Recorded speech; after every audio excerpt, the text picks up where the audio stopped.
Morning student, I am your English teacher Pooja Singh.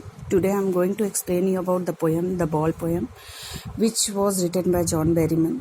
John Berryman is an American writer and he has written a well-known poetry, The Dream Song. For that he got National Book Award also. Dear student, before going to explain line by line explanation, I just want to explain you about the theme and central idea here. Poet just try to explain us जो भी चीज़ें हमारी life में हैं या जो भी relationship है वो परमानेंट नहीं है. One day that will be lost. So here he just try to make us understand कि जो चीज़ें हमारे पास हैं उसे खोने के बाद हमें किस तरह का फील होता है. वो सारा कंक्लूजन इन्होंने एक एग्जाम्पल के थ्रू दिया है, एक छोटे से बच्चे के थ्रू दिया है. So here I am going to explain you line by line explanation. What is the boy now who has lost his ball? He just John Berryman is trying to saying that उस लड़के के साथ क्या होगा जिसने अपना ball खो दिया है. What is he to do? अब वो क्या करेगा? I saw it go. I saw it go means here I pronoun is used for the poet.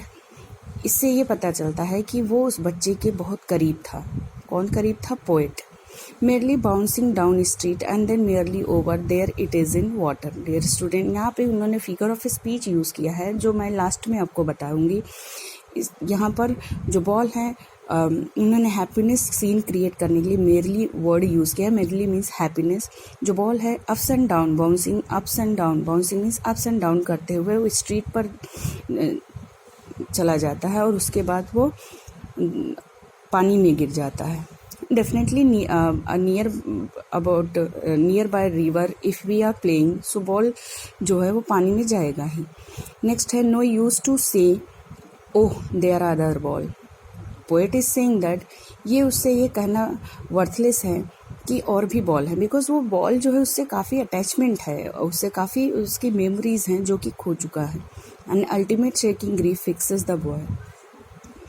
और जो बॉय है वो सडनली दुख में चला जाता है क्योंकि उसकी जो अच्छी अच्छी मेमोरीज हैं जो भी उसने खेली हैं अपनी चाइल्डहुड में वो सारी उस बॉल के साथ थी जो कि अब उसके पास नहीं हो, पानी में गिर गया है. As he stand rigid trembling staring down all his young days into harbour where. Harbour means जहाँ पे जो शिप्स आते हैं वो प्लेस उसे हार्बर कहते हैं. तो he stand, who stand here? Boy. Rigid means stiff.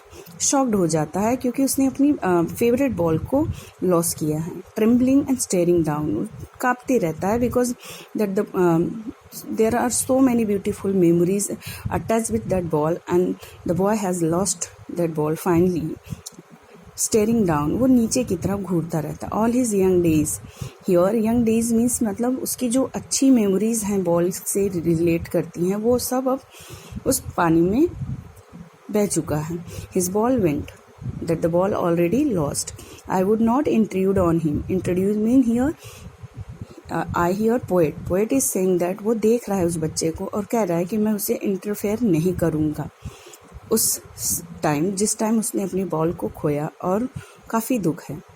और dime it's a currency, US currency. Another ball is worthless.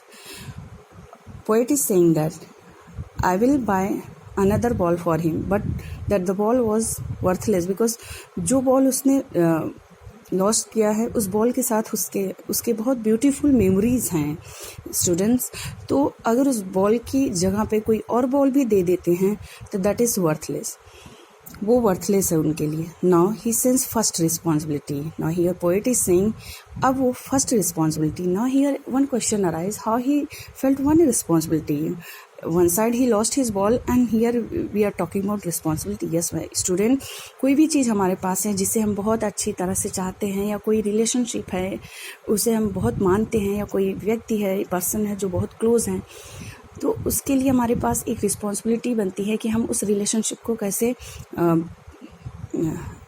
अपने पास बांध के रखते हैं, वो चीज़ें अपने पास कैसे संभाल के रखते हैं. ये एक तरह की रिस्पॉन्सिबिलिटी है. Here the boy is now getting the responsibility how to save the things that is very close to us.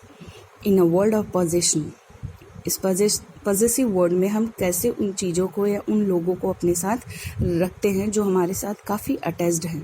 People will take balls, ball will be lost always. People जो हैं, लोग हैं, वो बॉल ले सकते हैं लेकिन बॉल हमेशा लॉस्ट हो सकता है. मीनिंग्स हियर स्टूडेंट वो कह रहे हैं कि जो भी चीज़ें हमारे पास में one day that will be lost and no one buy a ball back. यहाँ पे भी एक फिगर ऑफ स्पीच हुआ है. I will tell you later. Money is external. Yes, money is external part of our life. The things is most important. The person and the things is very close to us. We have to save the relationship very carefully, because once that the relationship, that the things that the person lost, that will never come back in our life. He is learning well behind the desperate eyes. After that, losing the ball, he learned the responsibility how to save the things. The epistemology of loss. Epistemology means here understanding the nature of loss, because this is the reality of our life कि जो चीज़ें हैं one day वो lost होंगी. How to stand up. उस चीज़ों को, उन लोगों को अपनी लाइफ से जाने के बाद में हम कैसे स्टैंड होते हैं फिर से.